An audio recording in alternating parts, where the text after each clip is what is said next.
하나님께서는 역사를 주관하고 계십니다. 인류 역사를 태초 아담부터 지금까지 쭉 역사를 지켜오신 하나님이십니다.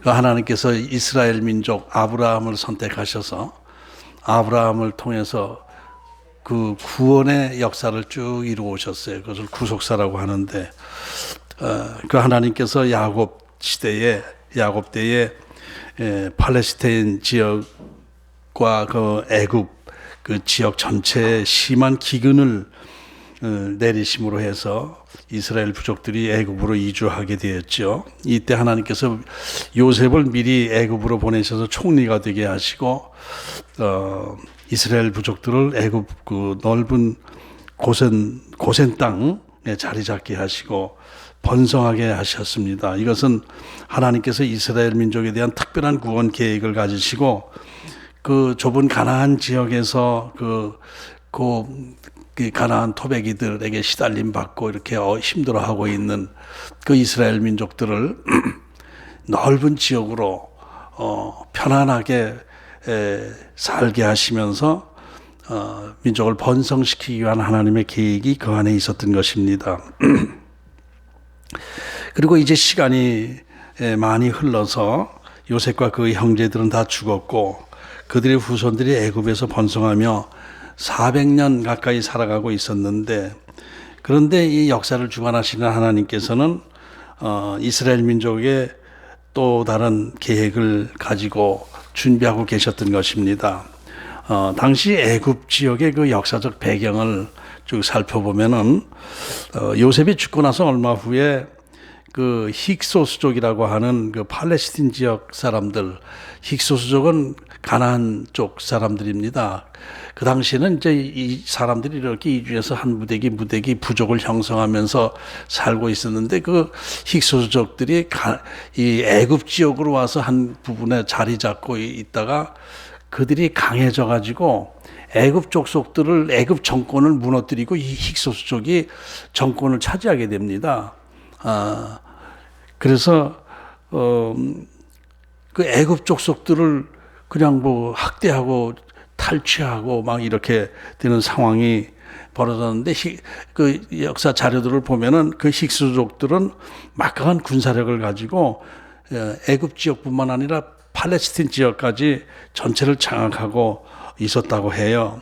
그런데 이 힉소족들이 소수민족이면서 정권을 차지하고 있었던 거예요. 강한 군사력만 강해가지고.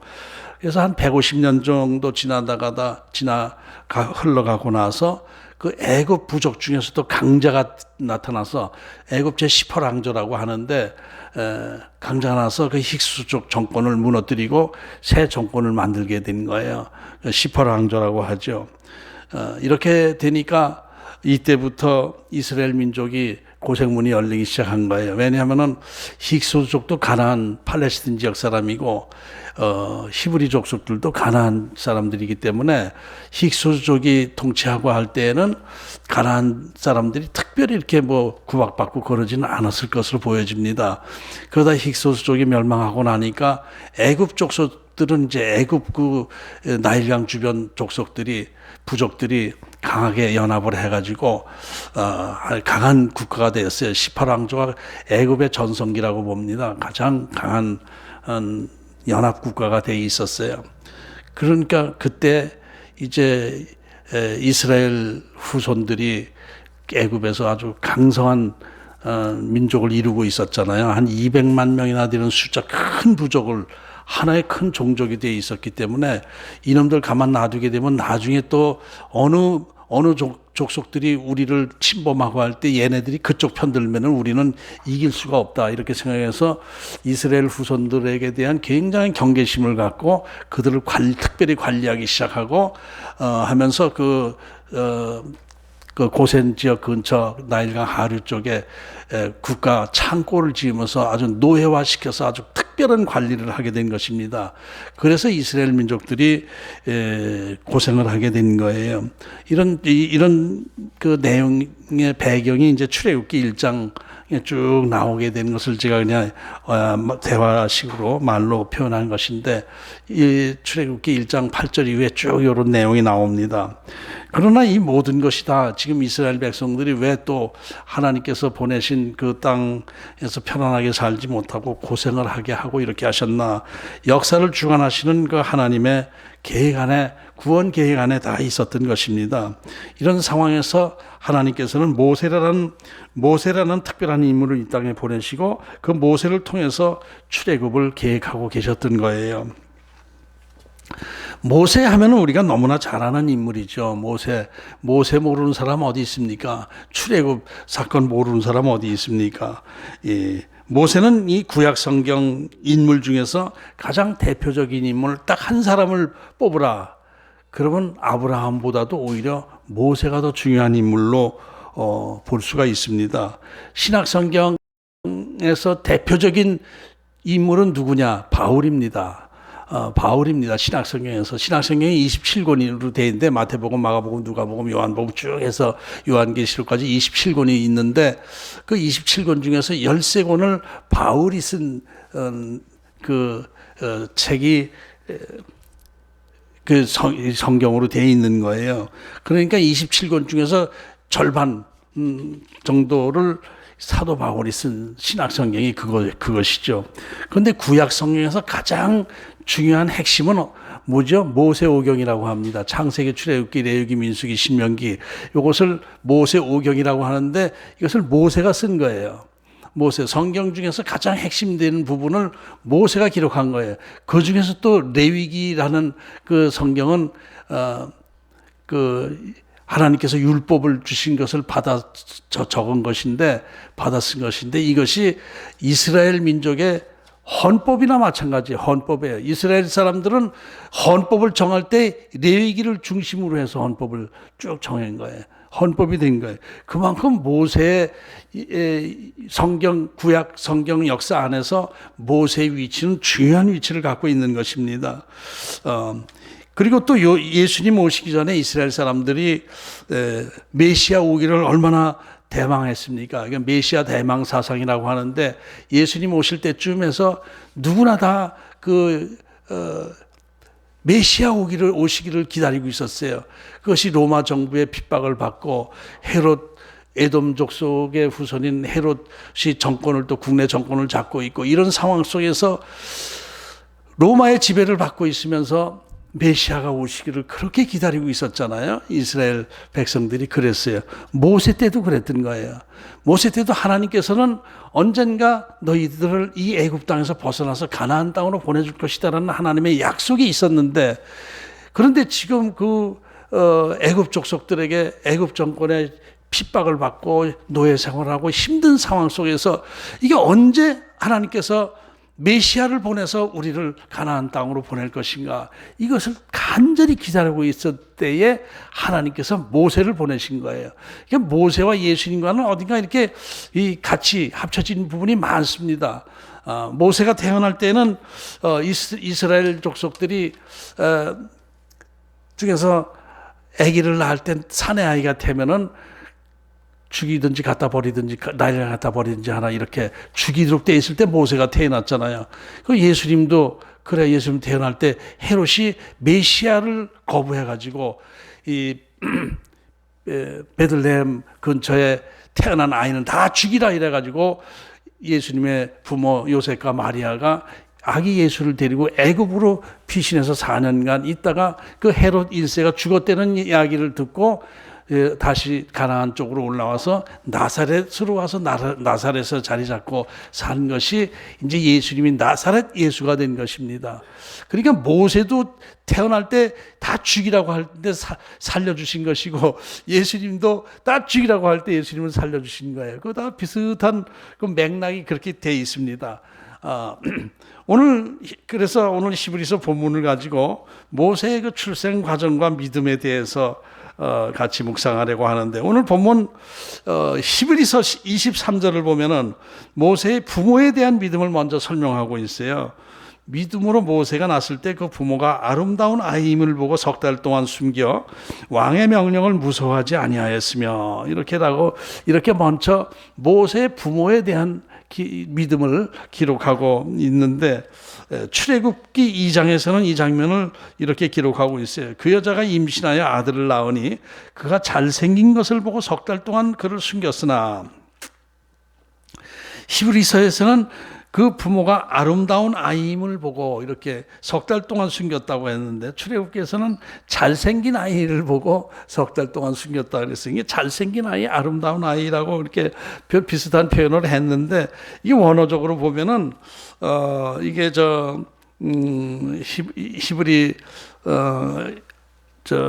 출애굽기에서는 잘생겼다라고 했는데, 이 잘생겼다라는 그 의미를 함축된 것을 보면은 강하다, 잘 갖추었다, 이런 의미가 포함되어 있어요. 그러니까 잘 갖춘 강한 아이다라는 의미가 함축되어 있고, 그 히브리서에서 오늘 아름답다라는 표현도 우아하다라는 표현이 있는데 범상치 않다라는 또 표현도 의미도 있는 거예요.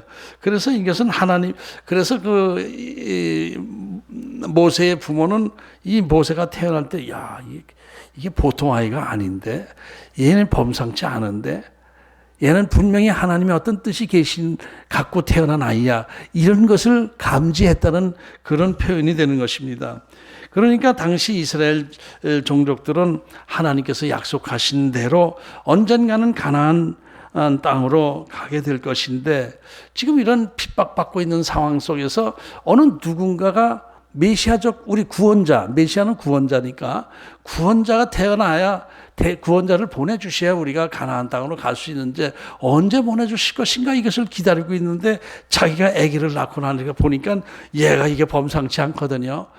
인물이 이게 얘가 보통 평범한 아이는 아니다, 이런 생각을 해서 혹시 이 아이가 우리 민족을 구원할 메시아가 아닌가, 이런 생각을 했다라는 것을 기록하고 있는 것입니다.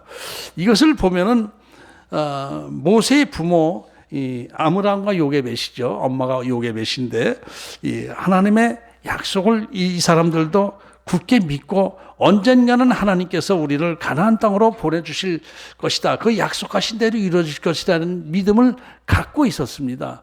그래서 수시로 늘 어떤 그 상황을 바라보고 있는 중에 자기 아이가 태어난 이게 보통 아이가 아니다라고 해서 얘는 그냥 버리면 안 되겠다 해서 몰래 키우고 있었어요. 3개월 동안 몰래 키웠는데, 이게 이제 그 노예들 감시받고, 그 노예들 숙소들이 있을 거 아니에요. 다 애국 관리들에게 감시를 받고 있는데 언제까지 이렇게 숨겨서 키울 수 있겠습니까? 이런 식으로 해서는 안 되겠다, 어떤 방법이 없을까, 이것을 간구하다가 하나님이 주신 지혜 안에서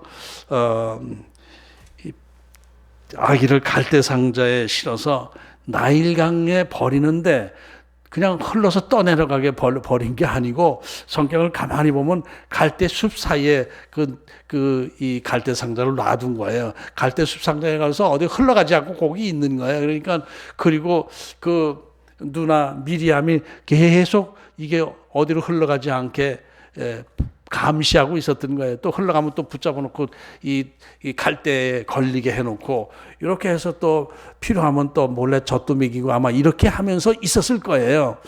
갖다 그냥 흘러가게 버린 것이 아닙니다. 근데 그 갈대숲, 나일강가 갈대숲 있는 근처에 뭐가 있었냐면은 나일강을 그 애굽 사람들은 하나의 신으로 섬겼어요. 나일강 자체를 우상화했었어요. 그래서 나일강가에다 제단을 쌓고 수시로 와서 나일강 신에게 제사를 지내고 예배드리고 이렇게 하는 관습이 있었는데, 거기가 바로 공주 이 애굽의 공주가 와서 제사 지내고 목욕하고 이러던 그 자리 근처였다는 거예요. 그러니까 아마 이것도 깊은 속에서는 어떤 하나님의 계시를 받고 그렇게 하지 않았나 이런 생각이 들어요. 이제 나일강가에 이게 뭐 우리가 잘 아는 내용이지만은 간단하게 이야기하면 공주와 시녀들이 목욕하러 나왔다. 성경이 그렇게 있잖아요. 그 갈대 상자를 발견하게 된 거예요. 발견하게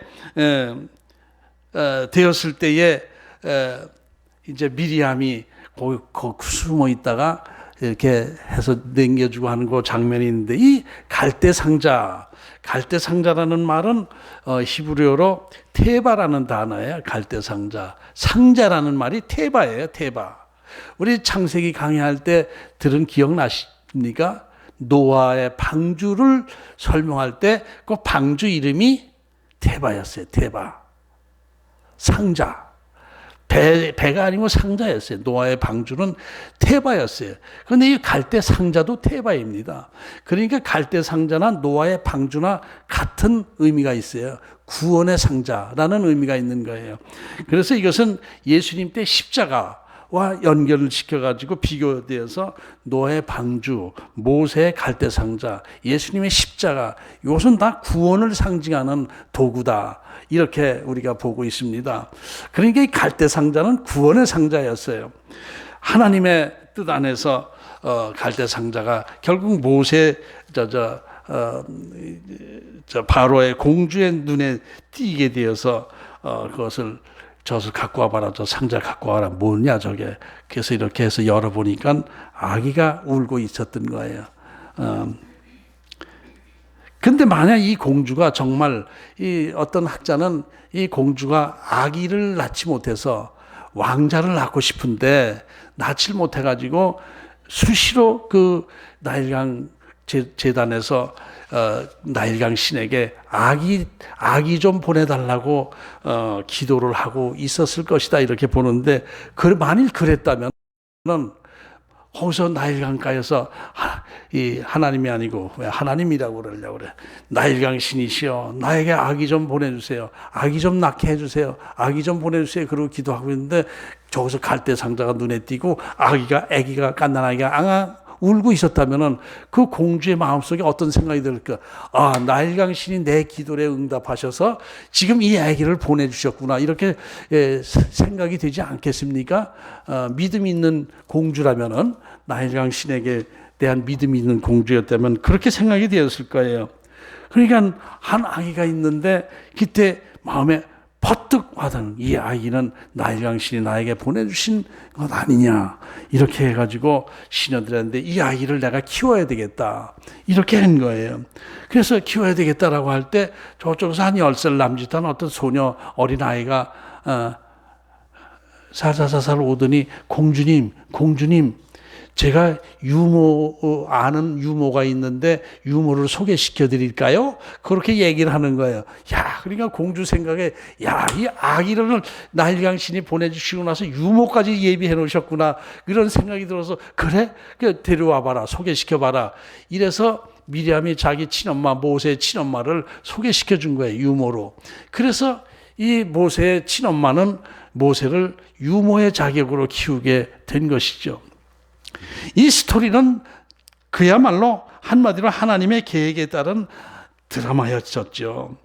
하나님께서 모세를 통해서 이스라엘 백성들을 출애굽시키기 위해서 모세를 구원의 테바, 구원의 상자에 실어서 바로 공주에게 보내주고, 공주의 마음으로 움직여서 모세를 양자로 삼게 하시고, 모세의 친엄마는 모세의 유모의 자격으로 모세를 키워주며 신앙을 심어주게 하신 것이다.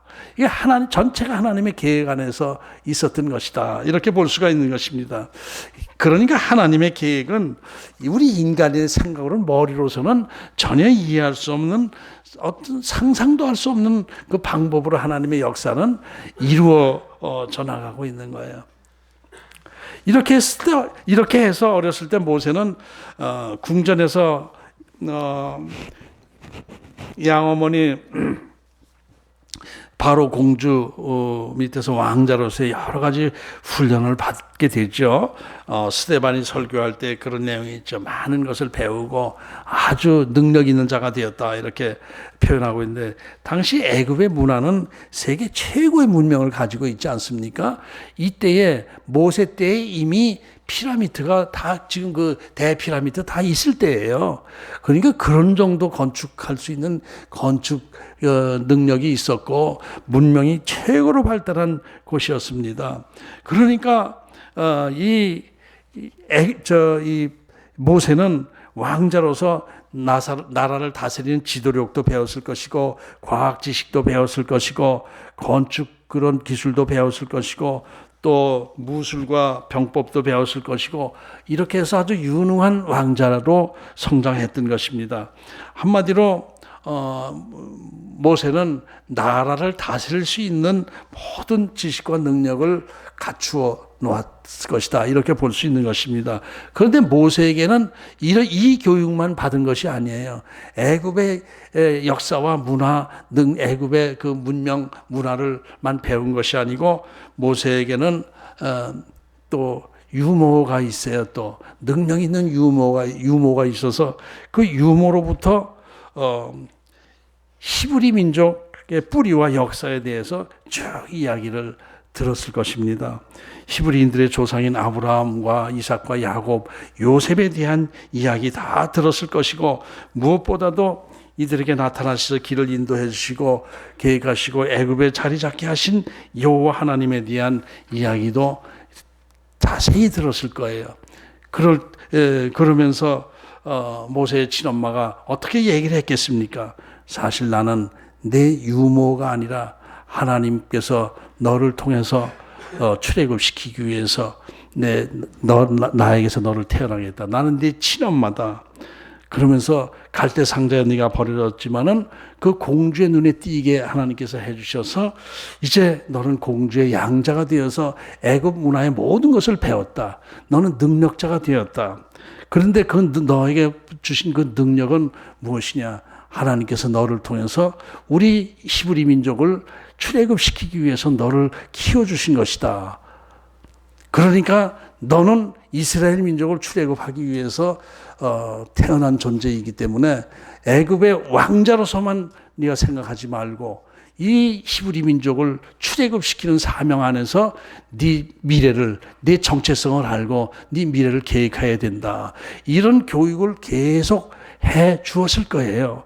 그래서 그 모세의 부모의 믿음을 강조한 것입니다. 그러니까 모세는 부모로부터 특히 엄마로부터 많은 그 하나님에 대한 역사하심을 듣고 배우면서 하나님에 대한 믿음을 갖고 있었을 거예요. 그리고 나서 또 이제 또 그렇게 유모에게 가서는 그런 교육을 받고 궁전에 들어와서는 또 모세의 양어머니가 이 교사들을 보내주어서 많은 것을 배우게 되고 그 양어머니 공주로부터 무슨 말을 들었을 거예요. 모세야, 나는 너를 이 나라 왕으로 지금 세우려고 계획하고 있다. 지금 바로 왕에게 나는 계속 설득시키고 있다. 열심히 공부해서 너는 이 나라의 훌륭한 왕이 될 수 있도록 준비를 해야 된다. 이 18왕조, 애굽 왕조 18왕조의 유능한 왕으로 너를 키우려고 나는 작정을 하고 있고 계속 계획을 추진하고 있다. 그러니 항상 몸을 조심하고 네 처세를 조심하고 애굽의 왕으로서의 준비를 갖추도록 해라. 이런 또 양어머니한테는 그런 말을 계속 들었을 거예요. 그죠? 또 유모 친엄마한테 가면은 너는 이스라엘 민족을 출애굽시켜야 될 사명자로 하나님께서 선택한 사람이다. 그리고 궁전에 들어가면 너는 애굽의 왕으로서 태어난 존재이고 애굽의 훌륭한 왕이 될 존재이다. 이렇게 두 가지 그 비전을 계속 같이 듣고 있었던 거예요. 모세가. 이런 쭉 이야기는 애굽의 그 정치 상황이 그 당시 역사적으로 볼 때 묘한 부분이 있었어요. 그 애굽 역사 자료를 보면은 그런 부분이 있어요. 영화 10개를 여러분들 다 아시고 보셨을 거예요. 저도 어렸을 때 중학교 때 10개를 제가 대한극장 저기 퇴계로 대한극장에서 보고 얼마나 은혜 받았는지 몰라요. 그 뒤로 무슨 성탈전 무렵만 되면은 10개 영화가 해서 TV에서도 여러 번 10개를 봤는데 그 10개를 볼 때마다 또 성경적으로 볼 때 상당히 잘 만들어졌어요. 그것이 이스라엘 그 당시에 애굽의 그 역사적 배경도 굉장히 깊이 연구를 해가지고 그 왕자들 간의 갈등, 뭐 후계자에 대한 갈등 이런 부분도 잘 묘사했어요.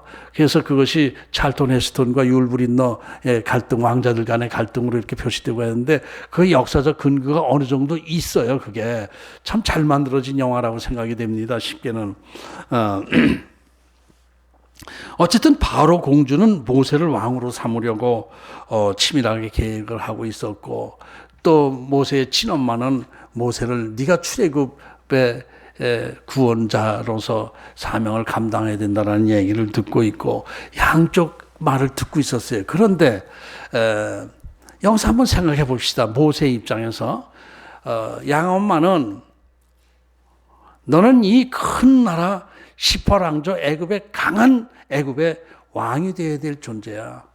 너는 네 행동과 말을 조심하면서 왕으로서의 모든 인격을 구비해야 돼. 이렇게 얘기 듣고 있었고 너는 이 큰 나라 애굽 땅에서 지금 우리 이 히브리 민족을 출애굽시켜서 가나안 땅으로 보내야 될 사람이야. 라고 할 때 어떤 선택을 하실 것 같습니까? 여러분들은 왕이 되겠습니까? 출애굽시킨다는 건 뭐예요? 쿠데타 일으켜가지고 역적이 된다는 얘기죠. 애굽 나라에서는 역적이 될 것이다라는 것이고 또 애굽 왕이 되는 것은 그건 뭐 역적이 아니고 그건 자연스러운 흐름이에요. 그 당시 히브리 민족은 노예 생활하고 있었기 때문에 애굽의 왕자의 자격을 갖고 있는 모세로서는 어땠을까요? 자기가 자기 입장에 창피하지 않았겠어요? 열등의식을 갖고 있었고, 내가 히브리족이야? 내가 저 노예족 속이란 말이야? 이거 비밀로 하세요. 유모한데. 당신 내 유모니까 이거 비밀로 하세요. 얘기하지 마세요. 그리고 애굽 왕으로서의 자리를 차지하려고 계속 나갈 수도 있었을 거 아닙니까? 그것이 정상적인 생각 아니겠습니까? 이런 모세의 이런 상황 속에서 오늘 히브리서 24절에서는 11장 24절에서는 모세가 24절을 다시 봅니다. 믿음으로 모세는 장성하여 바로의 공주의 아들이라 칭함받기를 거절하고 도리어 하나님의 백성과 함께 고난받기를 잠시 죄악의 낙을 누리는 것보다 더 좋아하고 이렇게 기록하고 있어요. 그러니까 모세는 그 두 가지 선택 중에서 한쪽을 선택했는데 하나님의 뜻 안에서 하나님의 약속 안에서 내가 이 이스라엘 민족을 가나안 땅으로 보내는 역할을 감당해야 될 것으로 선택을 했다라는 이야기입니다. 그것이 모세의 믿음이다라는 거예요. 참 이게 모세의 믿음이 모세의 결단이 범상치 않았다라는 것을 알 수 있었죠. 근데 지금 상황이 이 시퍼랑조, 애굽의 시퍼랑조는 애굽 역사상 강성했을 때가 시퍼랑조예요, 지금요. 그 힉소스족을 물리치면서 그런 계기로 해서 그 애굽 부족들 단체 그것이 단합을 해가지고 아주 강성하게 이끌어가고 있을 때 투투모세라고 있죠. 투투모세. 모세라는 이름도 투투모세. 그 공주의 아버지 투투모세의 이름을 따서 모세를 했다고 그래요. 물에서 건져진 자라는 의미도 있지만은 투투모세에서 모세 그 투투모세의 아들 모세로 이렇게 이름을 지었다고 합니다. 그러니까 이 결국 이제 그 모세가 결단하는 것은, 아니 근데 저 같으면 말이죠. 저 같으면은 그래요. 그러면은 내 생각에 일단 왕이 되고 나서, 그러고 나서 생각해 보자. 이 이스라엘, 이 히브리 민족을 이제 내보내는 쪽으로 한번 강구를 해보자. 일단 왕이 되자. 이렇게 생각한 것이 아니라 공주의 양아들 된 것을 거절하고, 나는 유대인이다. 히브리 족속이다. 그러니까 나는 지금 왕자가 아니고 난 히브리 족속이다. 이렇게 딱 선을 그어버린 거예요. 내가 그때 참모로 있었으면은, 모세요, 일단 왕이 되고 나서 봅시다. 그러고 나서 이 노예들을 해방시키면 되는 거 아니요? 뭐 이렇게 내가 권했을 거예요. 그런데 모세는 딱 한쪽을 결단했더라고요. 이런 거 보면 모세의 믿음이 확실한 믿음 안에서 결단을 한 것으로 이렇게 보여지는 거예요. 그러니까 인간적인 면에서 인간적으로 볼 때 애굽의 왕이 되는 것이 모든 면에서 좋죠. 모든 면에 좋아요. 그리고 저 출애굽시킨다는 것은 가능성이 없는 거예요. 200만 명 되는 아주 애굽으로서는 귀한 존재거든요. 귀한 존재, 아주 필요한 존재. 노예로 사용해 경제적으로 굉장히 유익을 차지할 수 있는 노예들인데 이걸 왜 내보내요? 그렇지 않아요? 월급 안 주고 일부러 먹을 수 있는 노예들 수백만 명이 되는데, 이걸 꽉 차해서 우리 경제 부흥을 시키는데 도구로 써야 되는데 이걸 어떻게 내보냅니까? 예수님 당시에도 그랬어요. 이 로마 강대국이 장악하고 있는데 메시아가 와서 어떻게 저 강한 로마 대국을 물리치고 우리 이스라엘 민족을 독립시키느냐, 이렇게 바리새인들도 그렇게 생각해서 메시아를 거부했던 거예요. 예수님을 거부한 이유 중에 하나, 중요한 이유는 저게 괜히 메시아 노릇하다가 괜히 로마 군대들에 대항하다 우리 다 고생한다, 이 민족이 멸절당할 수도 있다, 안 되겠다, 그래서 빨리 죽인 이유도 있거든요. 이게 모세가 그 히브리 민족을 독립시킬 수 있다라는 것은 그 당시에는 그 이해 타산에서도 안 맞고 힘의 균형에서도 안 맞고 이렇게 되는 거예요. 그런데 모세는 믿음으로 하나님의 약속의 말씀을 믿고 하나님께서 나에게 주신 사명을 내가 감당해야겠다, 이렇게 생각한 게, 이게 믿음에 대해서 실제적으로 생각해 보자고요. 하나님이 나에 대한 계획을 갖고 계시고 나의 주인이 돼서 내 삶을 이끌어 가신다. 이런 믿음이 생긴다는 것이, 실제적으로 생기는 것이 그것이 쉽습니까? 진짜 믿음과 가짜 믿음이 거기서 나오는 거예요. 금요일 날 노준진 목사님, 그분이 이렇게 설교할 때는 항상 좀 빈정거리는 투로 이렇게 하는 스타일이 있는데, 거기서 믿음에 대해서 얘기를 하는데, 예수님이 나를 위해 십자가 지셨다라는 말을 들었을 때 그것이 이렇게 듣고, 그래요? 나를 위해 십자가 지셔 내가 죄를 해방되시고 나를 지옥 백성을 천국 백성을 만드셨다고요? 그것을 다 알아요. 다 교회 다니는 사람은 다 알아요. 근데 그것이 실제로 내 마음에 와닿는 사람이 과연 얼마나 되겠느냐. 예수님께서 나를 위해 십자가 죽으시고 나를 죄에서 구원하셔서 내가 하나님 백성이 되었습니다. 아이고 너무 감사합니다. 이런 아주 진정성 있는 믿음을 가진 사람이 얼마나 되겠느냐. 이게 대충, 그래? 예수님께서 나를 위해서 십자가 지시고 나를 구원시켜주셔서 감사합니다. 감사. 이렇게만 하고 있는 것은 이게 진짜 믿음이 아니지 않느냐. 진짜 믿음은 그렇지 않다라고 얘기를 하는데 그 공감이 되지 않습니까? 진짜 믿음은 예수님이 나의 생명의 주인이 돼야 돼요. 나는 예수님의 노예가 돼야 돼요.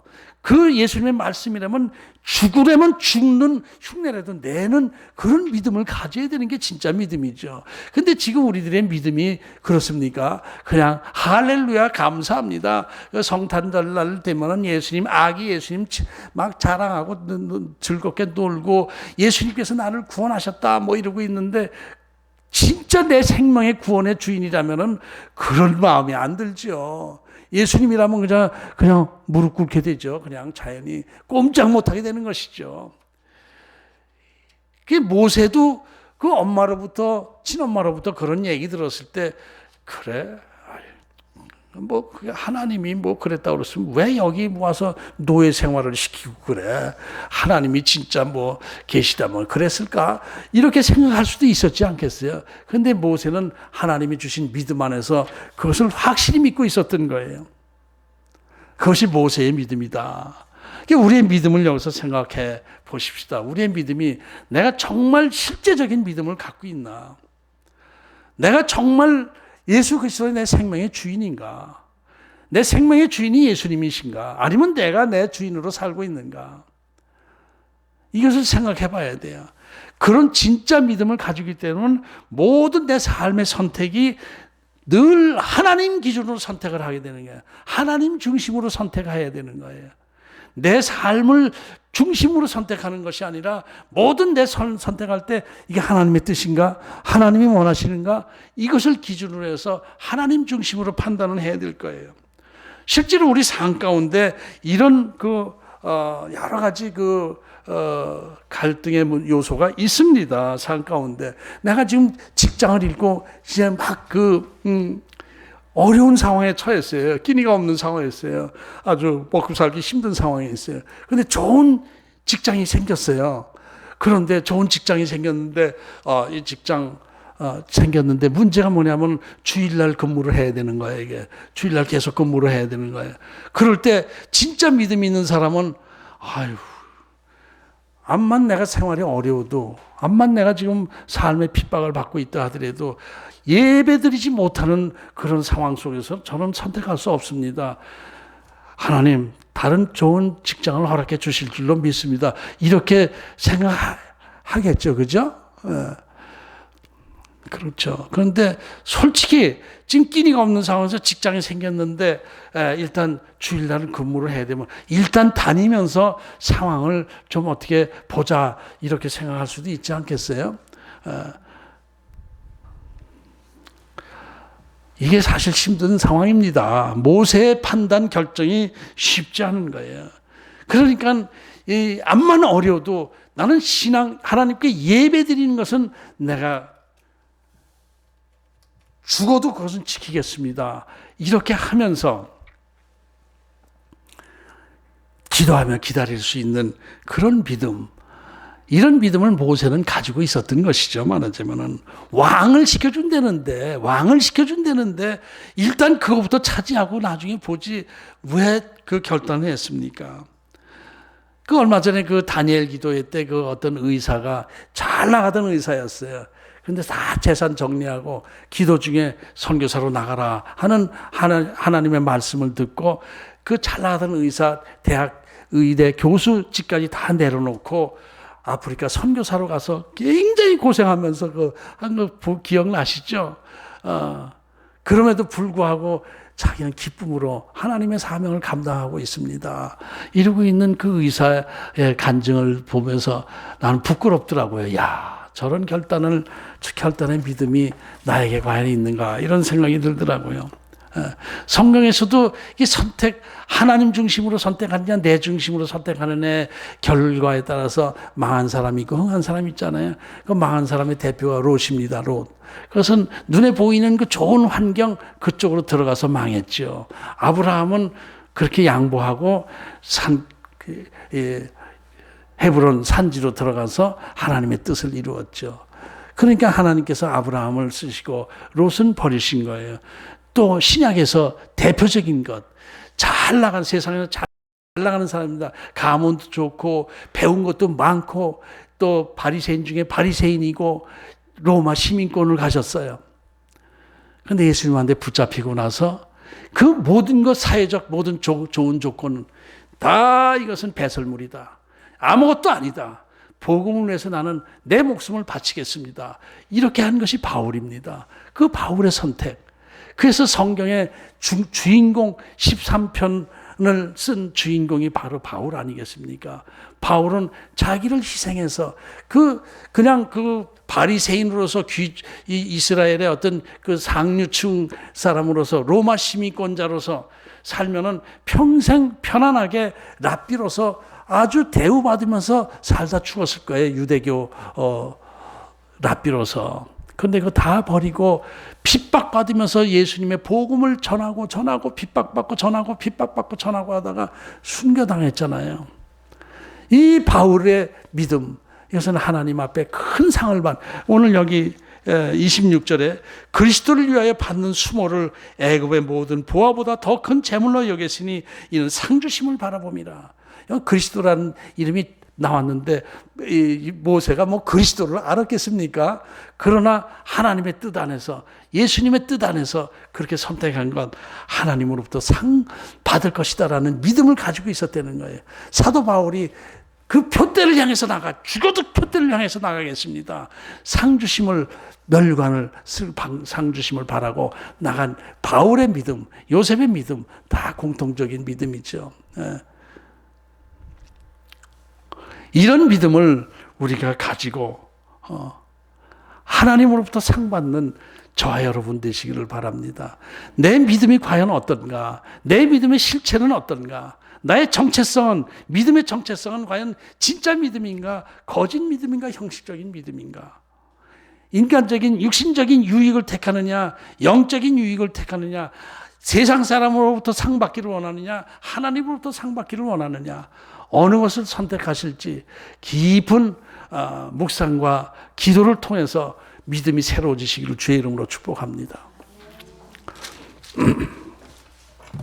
하나님 아버지,